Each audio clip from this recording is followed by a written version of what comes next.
Hi guys, welcome back to another Creative Tap tutorial. This is lesson 3 of the motion tracking series in Nuke, and in this session we're going to be looking at a difficult 2-point track, okay? So we're going to be motion tracking a set of headphones, and we're going to be removing the Sony logo and replacing it with an Iron Man logo. Now if we have a look at the footage, the reason this is actually a difficult track, let's see how long it takes the footage to play through now. The reason this is a difficult track is as the camera moves in and out, there's a really thin plane of focus with the camera. So by the time we get to about frame 150, the Sony logo is actually out of focus. And apart from the logo, there's not a great deal of features to track, okay? Because there's a lot of white in there. You've got a couple corners here, but the perspective changes and it makes it a little bit difficult. We'll go into why with that. And also you can see we've got a little bit of like some luminance changes. So as I play through these bits, you can see a little bit of light kind of passes over the top.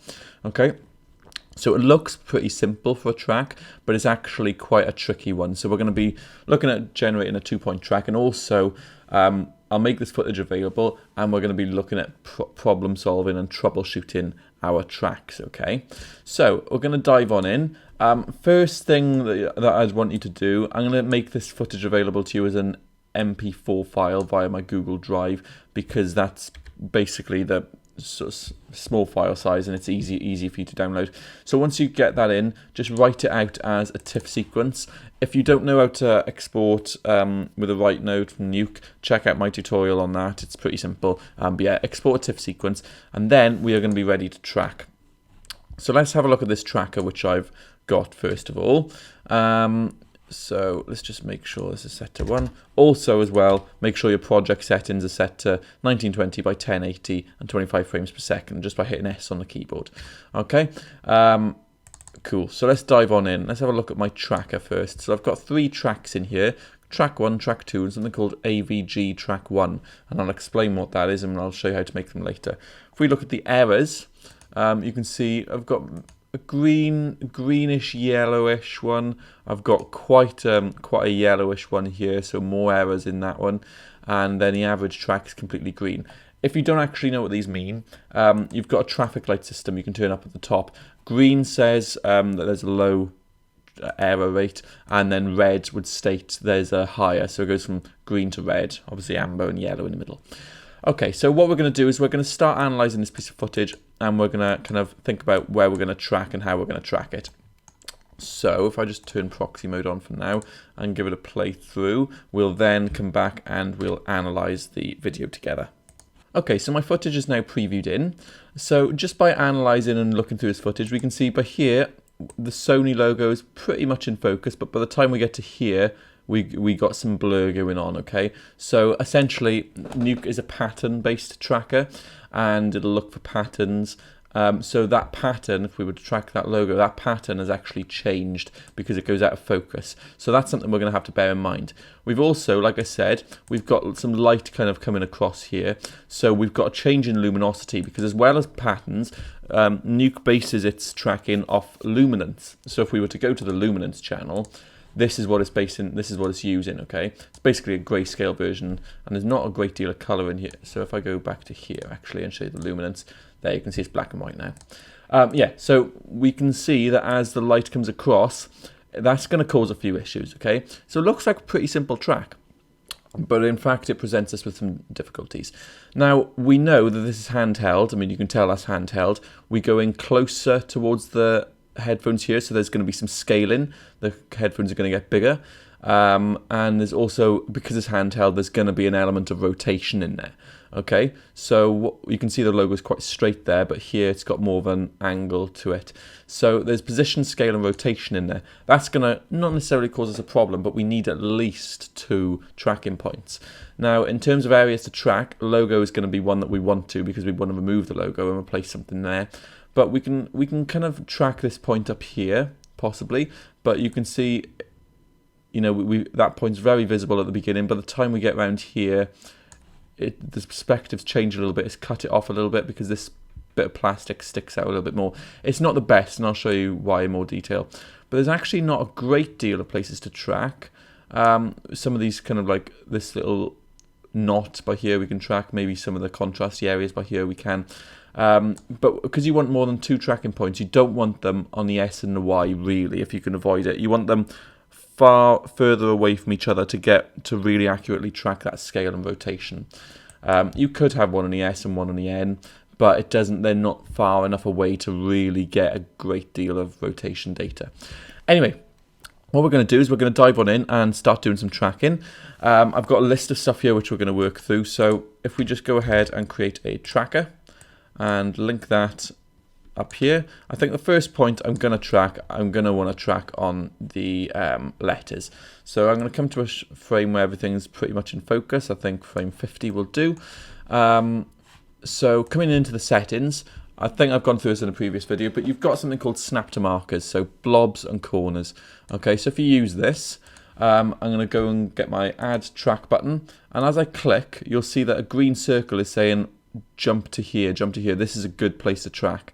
Now, if I do let my click go, it'll jump to there, and I think, actually, to be honest, that corner is probably a good place to track. I'm going to turn the snapping off, because I may want to line that up myself a little bit better. So again, the inside box is what we're locking onto, and the outside box is where we're going to search for that pattern. So we're locking onto this pattern in the middle, and we're going to search for it in this outer area. Okay, and there's not a great deal of movement in here, or fast movement, so I'm not going to make this too large. So I think if we just lock on like so, so my inner box is locking onto this corner. I'm just going to move it slightly to the corner like that. And yeah, lock onto that area and search within this area. Okay, I'm pretty confident that that should be fine. So I'm going to now track to the beginning, so track to the start, and I'm going to keep an eye up here just to see if there's any issues. And to be honest, it looks like a pretty solid track. Now, if we turn our traffic lights on, let's see what it's saying. So it's saying right at the beginning by here we got some green, so there's not that much of an error. Then as we get towards the beginning, it's actually gone yellow and orange. And I'll tell you why the reason that is. If we look at our preview up here, this is the area we're tracking. Round about frame 50, that's where we've set it. So it's going to be green on the first one because we've manually said track this point. So it's going to start off green. But look what happens up here as we go towards the beginning. It becomes more in focus and it gets sharper. So that pattern is actually changing. And that's why one of the reasons is probably starting to error out as well. And again, it's not really erroring out. It's actually stuck to it pretty solidly. It's just the patterns change slightly. So that's all. If I was only doing these 50 frames, I really wouldn't be worried about those. So now let's track forward and see what it gives us from forward onwards. Okay, so looking back now, up until about frame by here, it's all right until about frame 60, to be honest. Then from frame 60, you can see by looking up here, it's starting to slide. Okay, so that's not good. So what I'm going to do is I'm going to undo that. I'm going to undo that bit it's just tracked, and I'm going to have a look now because it didn't hold on very well. Let's be honest. I'm going to look at some other settings we've got in the tracker just to help it, okay? So settings, let's come into here, let's come down, and first of all, I'm going to tick adjust for luminance changes. Now, we've established before that there's some luminance changes as like phases of light pass over our footage. I don't know if you can see it when I'm this zoomed in, but you can see light passes over our footage and the pixels brighten. So if we turn on adjust for luminance changes, the software will now bear that in mind, okay? So that's going to help us. If we look at auto tracking, warp type, we know translate is like just X and Y, so up, down, left, right, but we know there's going to be a little bit of rotation and scale in here. So I'm going to put translate, rotate and scale on to tell it that there's all sorts of movement in there. There's rotation, there's scale, and there's translation. Let's now come back to our tracker tab and let's see if we can track forward and let's see if it gives us less of an error and slips less. So let's track forward and try again. Okay, so let's have a look at the traffic lights for that one. And you can see that there's still a lot of orange and yellow in there, but if we pull through and keep an eye up here, if we pull through, actually it's slipping, it hasn't slipped off like it had before. So even though we've got all these errors in there, or it's saying that some of these frames are errorsome, I agree because look how much it's blurred by here. But actually, what's happening is it's stuck on there pretty solidly. Frame 192, it's still in the same place as frame 52, okay? So actually, even though it's got all these errors, that's worked quite well. Now, there's another thing you can do. First of all, let's kind of troubleshoot this tracker. Let's come into the curve editor. Let's go to track 1 and click error, and you probably won't see anything in the graph, it's all flat. What you want to do, right click, go to view, and frame all. Now this is your error curve. So you can see these green frames, they're very, very low in the error. And to be honest, it only peaks as high as 0.001. So the error is very low. But still, I don't like these peaks. So what can sometimes help? There's many things that can help get these errors down. If we track forward frame by frame, for example, sometimes that can help. And it didn't actually make a difference there. But, like we've established before, Nuke is a pattern tracker, and this pattern changes. It dips in and out of focus a lot. So this hand up here, grab pattern, what this is saying is, if we come, say, for example, to frame, let's come to frame 100. We know on frame 100 that actually this error shouldn't be so high because, or let's come 2 frames back. It's quite a high error there, it's peaking, but we know it's solidly on there. So what we can do is come 1 frame forward, it's still solidly on there, click grab pattern, so it's almost like resetting the keyframe. So click grab pattern, it now knows that that is a solid keyframe and that's exactly what you want. Now track backwards and have a look at these peaks down here. Track backwards 1 frame at a time. And you can see these peaks, some of them are going down, some of them are going up. And over the period of like 3 or 4 frames, the focus has actually changed. So I'm going to come back a few frames. I'm going to grab this pattern by clicking grab pattern, jog forward, and you can now see these peaks are coming down a little bit. Grab pattern and kind of come forward. Now, again, I'm not really too concerned about how high these are peaking. You know, even 0.09 by here isn't where I want it to be, so I'm not going to worry about getting all of them down as low as this. But what we can do is, again, it's come out of focus here, grab pattern, cycle forward frame by frame a few frames, and again I'm going to grab pattern because it's got a little bit more out of focus, cycle forward frame by frame and grab pattern again. I am just going to move this just to the left slightly because it has slipped sort of almost very slightly. I'm going to cycle back a few and then cycle forward a few like so, and you can see these peaks down here are coming down.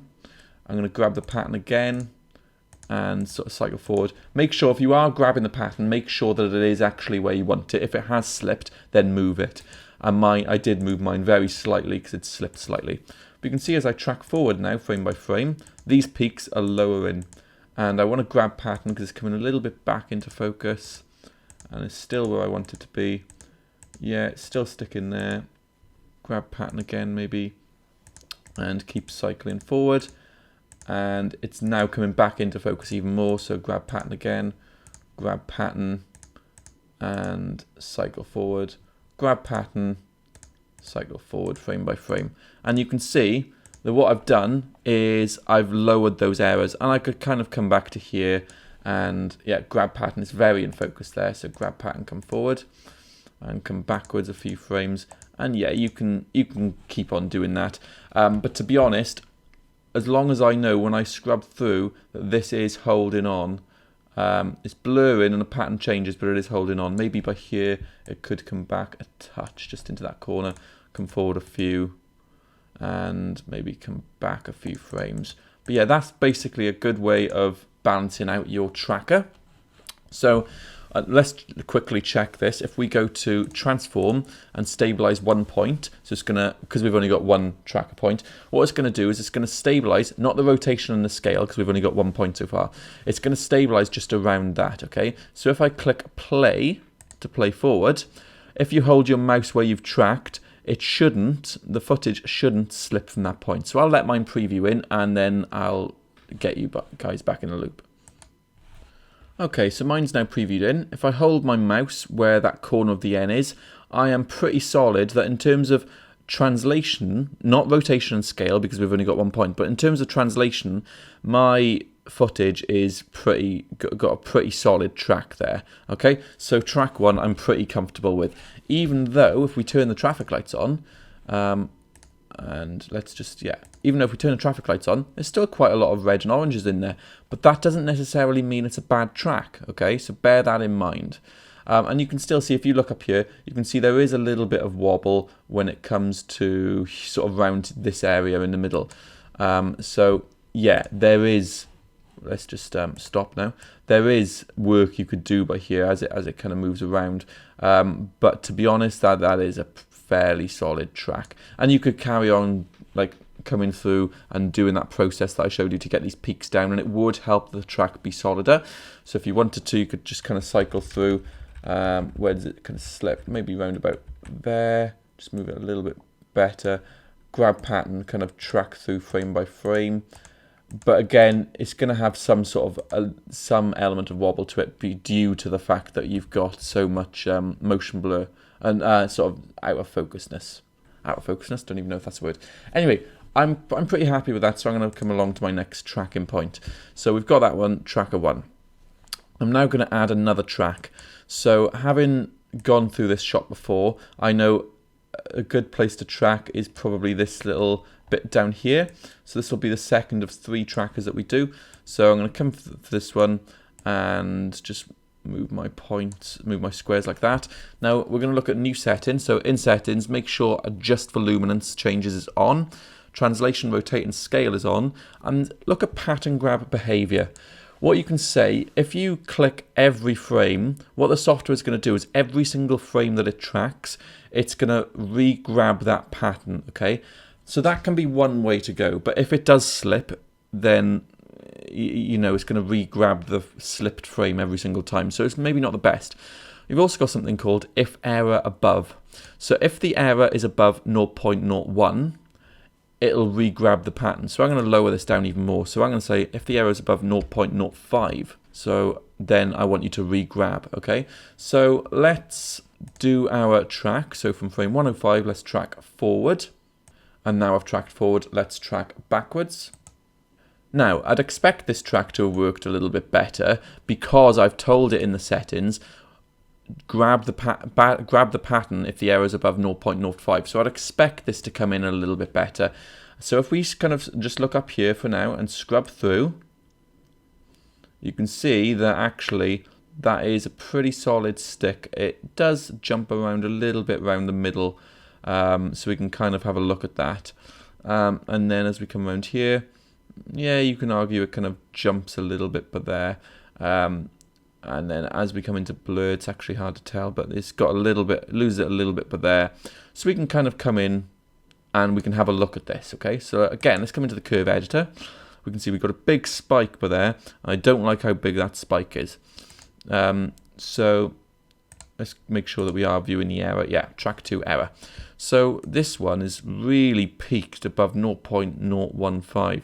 And actually, it's for that frame, it's pretty much on there. Could possibly come over just a little touch, but there.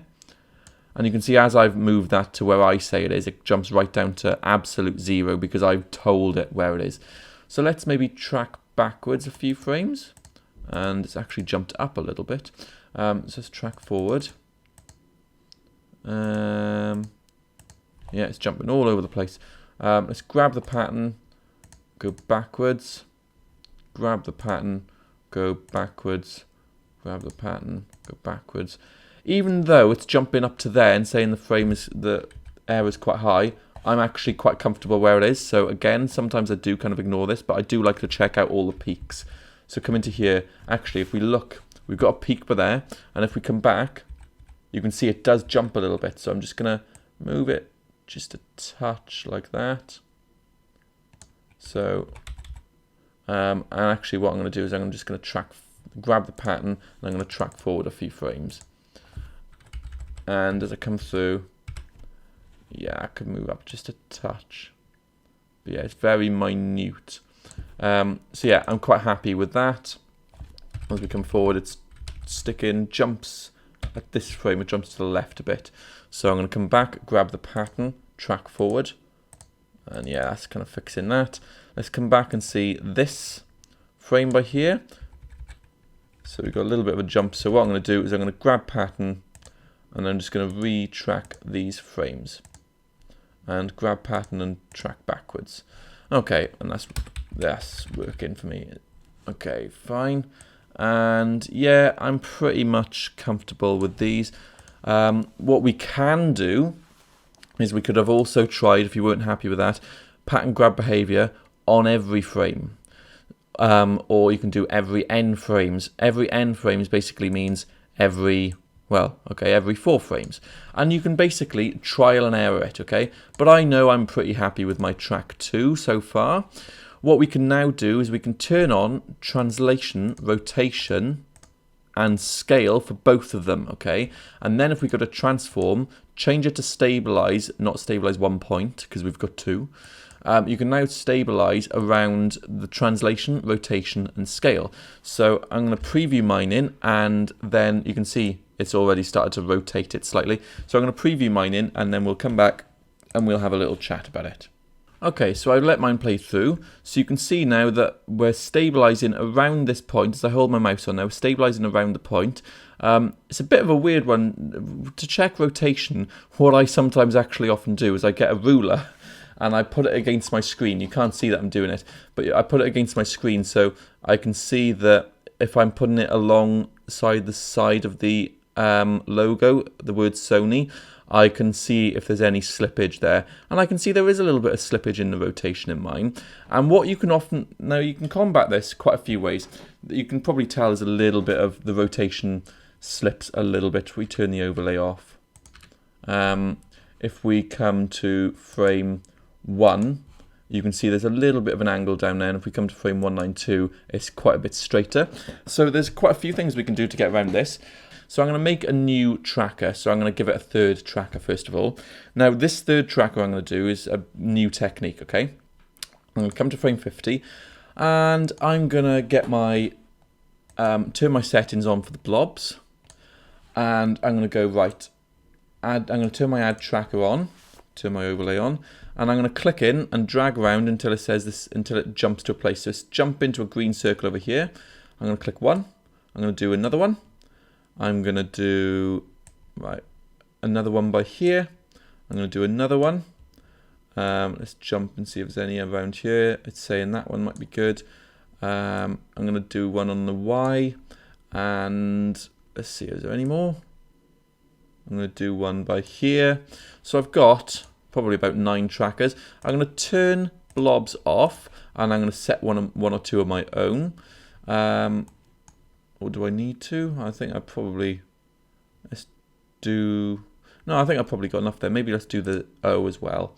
Okay, so let's make sure this is actually locking on to actually the corner of the S. Okay, and I'm just going to bring this box in and go like that. Okay, what I'm going to do is I'm going to shift select track 3 to track 10, and this will be quite intensive on your computer or laptop. If you're using a laptop, good luck. But what I'm going to do is I'm going to shift select them all, and I'm going to track them all together, okay? So all of those tracks are going to track, and you'll see why we're going to do this. So I'm going to let mine track forward and backwards, and then I'll see you once it's done. Okay, so now each of my trackers are done, it's time to kind of evaluate each of them. So I'm going to come to track 3, and just looking up here for now, I'm going to see how well I feel this is sticking. Okay, so as we move throughout, it's sticking pretty well to that point. You could come into each of them and, you know, look at the error curves in the curve editor and kind of try and fix each of them. But for this example, I'm not going to do it at the moment. So track 3, I'm happy with keeping for now. Track 4, let's have a look at this. So you'll see that this little barrier, this little bit of plastic here, as the camera goes right, it kind of comes in front of the point which we're trying to track So you can see there, and that's where the slippage, is coming because of that perspective change. It's probably sticking relatively well, but I don't like that one. I think it errors a bit too much for me, slips a bit too much. So I'm going to delete track 4. Track 5. Let's have a look at this from start to finish. Again, you can see there's a big perspective change in this one, but it's locking on to that point pretty well. I'm going to keep it for now. Track 6, this actually stops tracking for whatever reason. So it comes here, it jumps, is what happens. It jumps, and then it just goes AWOL. So track 6 I'm going to delete. Track 7, let's have a look at this. The area it's tracking actually gets larger and we lose it. So that one, track 7, can be deleted. Track 8, let's have a look. So the Y, got a feeling this is going to hold pretty positively. And yeah, okay, I'm going to keep that. Remember, I did have the luminance settings, translate, rotate, scale, and I had every N frames ticked, so every 0 frames, so it wasn't really grabbing the pattern that often. My bad, I should have changed that. So make sure you do. Track 9, let's have a look at this one. I'm not confident about this one. It's actually not done a bad job. I don't know how you can judge that one because it's all the same colour, but it's actually not done a bad job. I may keep it for now. Track 10, this one, yeah, it slips by the looks of it. Yeah, it slips and it goes. So I'm going to delete track 10. So I've got 3, 5, and 8, and I think track 9 I'm going to delete, yeah. So I've got tracks 3, 5, and 8. I'm going to quickly look at their error in the curve editor. So track 3, error, view frame all. So that goes up to 0.01. Track 5, 0.01. And track 8, let's look at the error. View frame all. 0.02. So I may delete track 8 as well. No, I don't know. Track 8 actually stays pretty solid. Basically, what you can do is selecting these 3 tracks, you can now click average tracks, and what it'll do, it'll take an average from all these and should give you a pretty then solid track. So if I've selected them, it's going to make my new tracker, so just give it a little bit of time to process. What you could have done is you could have gone back into each of them on the error curve and you could have grabbed pattern and you could have perfected them even more. For the sake of the tutorial, I didn't want to do that because I don't want to take too much time, but that would have been a really solid way forward as well. So I'm going to delete tracks 3, 5, and 8 because, I've actually accidentally deleted the tracker. Don't do that, it's not great. So 3, 5, and 8, delete tracks. And I've now got this average tracker, okay? So it's not specifically locked onto a specific area, but it's just giving me a tracker. What that now means is when I go to stabilize, try and stabilize this footage, I've got some rotation and scale data that I can pull across from this average track. So let's now see how this works when I play it through, where I'm drawing the rotation, scale, and translation from 3 different trackers. Okay, so now that mine's previewed in, it's stabilizing with the translation, rotation, and scale of the 3 trackers. One of them is an average tracker, and I'm actually more comfortable with where mine is now. But if you're not fully comfortable with where your stabilization is coming out, another thing you can do is with that average track with the loads that we did, you can kind of go in and lower the error of all of them. But another thing you can do, which I'm going to probably try and do just to get mine just that last 3% of the way there, is you can actually disable the rotation of specific trackers. For example, let's say I think the rotation isn't working as well as I wanted to. Well, you can think which is my highest error tracker, and it may well be the average track, it may well be track 1, track 2, whatever, but you can actually turn off the rotation for specific trackers. So it'll use the scale information and translation information to stabilize from all 3, but it'll only use the rotation for the first 2. So you can basically mix match a load of these which you think, and then preview each of the stabilizations and see what's working best. And you may end up having translate from the second 2, scale from the first 2, and rotation from the first 2 or something like that. But yeah, what you need to do is kind of click through and see what's kind of working best and giving you the best result. Okay, so after letting mine play through, I'm relatively happy with my track, and I've got track 1 scale is turned off, and that's where I'm kind of finding the best approach for mine. Okay, so what we're going to do now is I'm going to show you another way which we can check our track using a checkerboard. So if we get our footage, you don't have to copy it, you can just build on yours if you want, but I'm just going to copy mine. What we want is we want to merge a checkerboard on top. Okay, so I'm going to pull my tracker out to the side. I'm going to hit M for merge, And I'm going to get a checkerboard. So hit tab. Oh, delete that color correct node.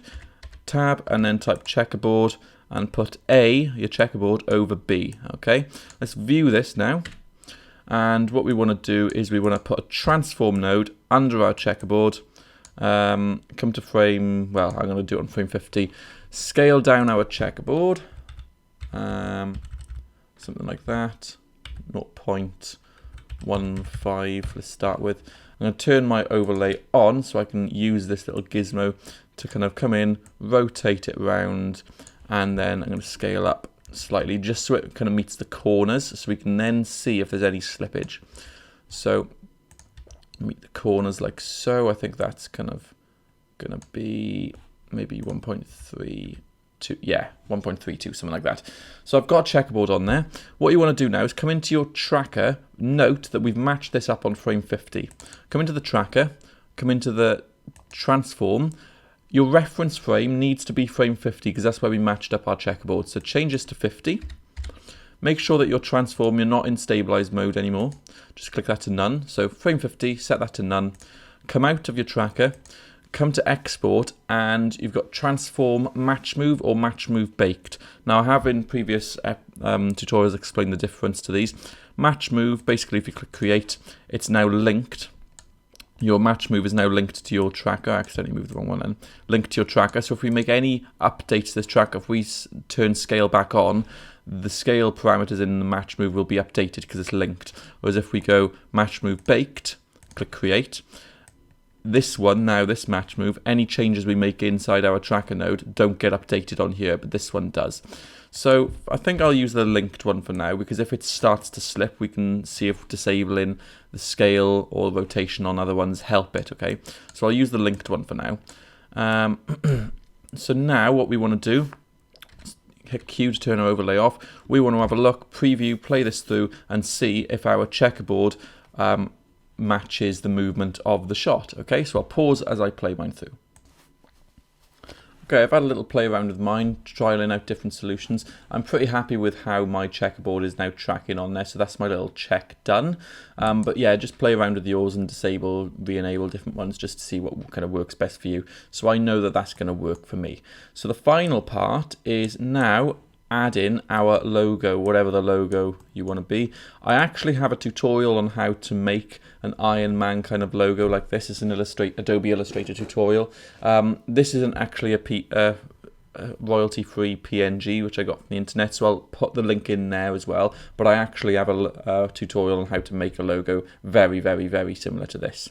So what I'm going to do is I'm going to leave my transform match move there, the linked one.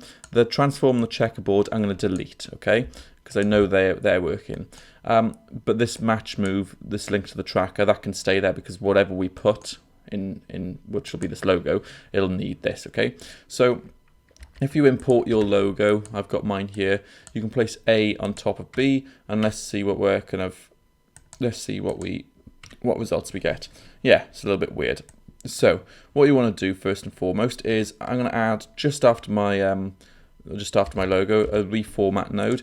Ensure that your project settings are 1920 by 1080 because that's what the footage is. I'm then going to get a transform just to kind of scale this down.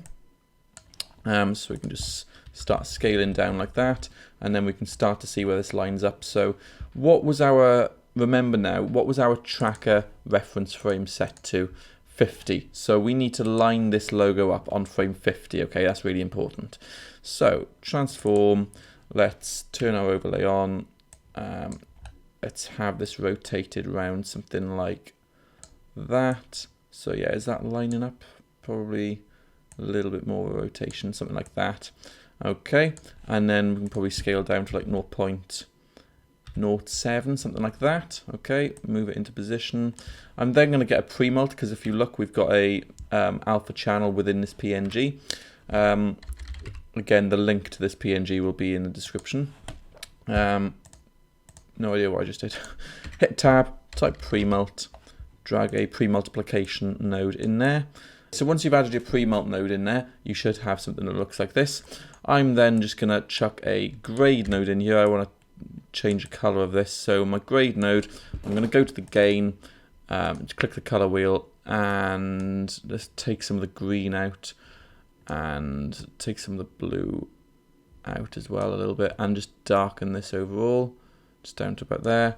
I'm then going to get a saturation node, so tab and type saturation, and then just dial this down a little bit, something like that. Come back into the grade, just make it a touch darker. Okay, something I think along the lines of that. I'm not gonna like go through kind of like color matching in this tutorial, but one thing we are going to need to bear in mind is obviously the Sony logo, which we've still got in there. A, that needs to be removed, and B, that blurs over time. So what you want to do is you want to get a blur node. I'm just going to copy mine that I did earlier just to show you. And what you want to do is you want to keyframe this blur node to blur, to have different values of blur as we go throughout. So I've started on 0 blur because it's fully in focus, okay? Let's go back to frame 50 actually. I am going to chuck my transform match move node in there, okay, just so my logo follows throughout. But what you're going to want to do is hook your transform match move in there and put a blur node just before it. And to set a keyframe on the blur, so 0 at first, just right click and click set key. I can't because I've already got a keyframe. I then scrub forward to about 34 because it has blurred slightly. Frame 34, I dragged my slider up to 1, right click, set key. I've got a free keyframe at 52 to go to 2 on the blur. Then at 73, I've increased that to 3. At 82, it's down to 1.5. 92, it's 0.5. 100 is back up to 1. 110 is back down to 0. 120, 1.5. 130, it's 1. 140, it's 3. And by 150 it's 4, okay, because it gets more blurry there. And then 130 at the 190, sorry, at the very end is back down to 3. Okay, so my logo essentially blurs over time. So again, just move the slider, right click, set key, and just work your way through the footage. Okay, now if we do play through, I'm going to pause again just to play through to show you that this is sticking. Okay, so I've played mine through now, and you can see that my Iron Man logo is sticking there pretty solidly. I did do a little bit of jiggery-pokery with the transform node. I just rotated it and positioned it a little bit better. Nothing with the tracking. I did also play around with the grade and the saturation just to get it a little bit more desaturated and a little bit darker. But that's all I did. So the final part in this is obviously now removing that Sony logo. So I'm not actually going to spend a great deal of this tutorial talking through that part of it, because it's mainly about motion tracking, and I will be doing a clean up and clean plating series as well. But what I'm going to do is I'm going to get a rotor paint node, just shove it in by here, okay? So if we view this rotor paint node, I'm going to come to frame 50 because that's where our reference frame is for the tracking data, which we're going to use. What I'm going to do is I'm going to draw a bezier around the Sony logo, and I'm going to go fairly tight around it as well. So just going to draw one just like this, okay, fairly tight, and yeah, there we go.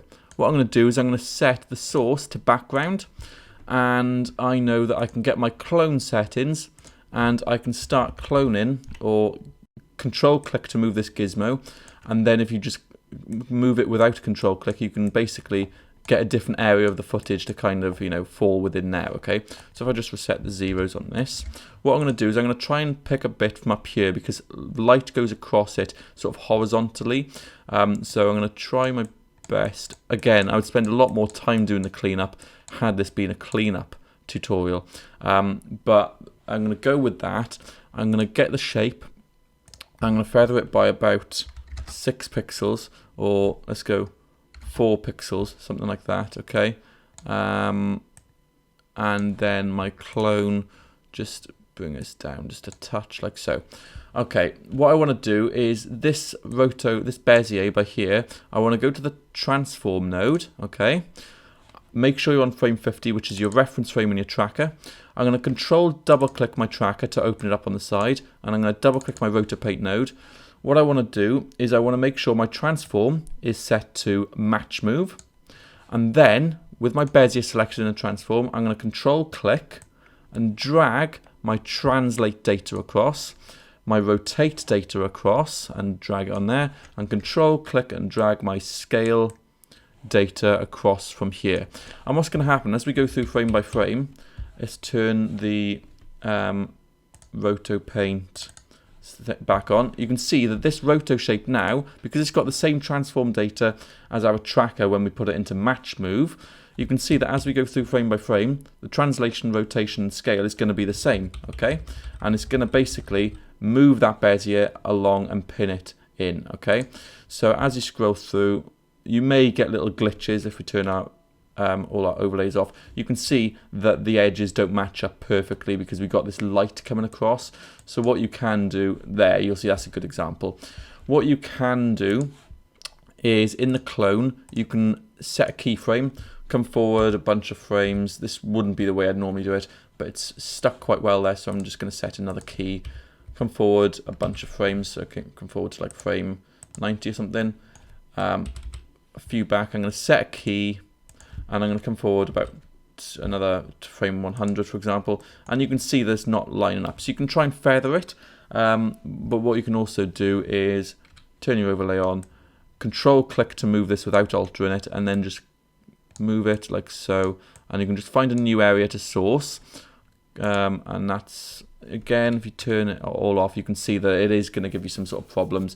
But what I did with my roto paint over here is I have basically keyframed the clone, so I've moved it around a bunch of times and feathered it. You can still see it a little bit, but if I just bring this one over that I did earlier, actually no, I won't, because that's linked to a different match move, so I won't bother for now. But basically, yeah, if you just keyframe that, when you've got your logo on top as well, you're probably going to see it a little bit less. But what you can do, again, this isn't a cleanup tutorial, is you can clone this little, you can keyframe this source bit, so you can kind of just move this around so it's giving you the best possible bit. You can also take a freeze frame as well and blur that. But basically, what you'll end up with once you've done all that is you've got your match moved shot with your logo coming across, okay?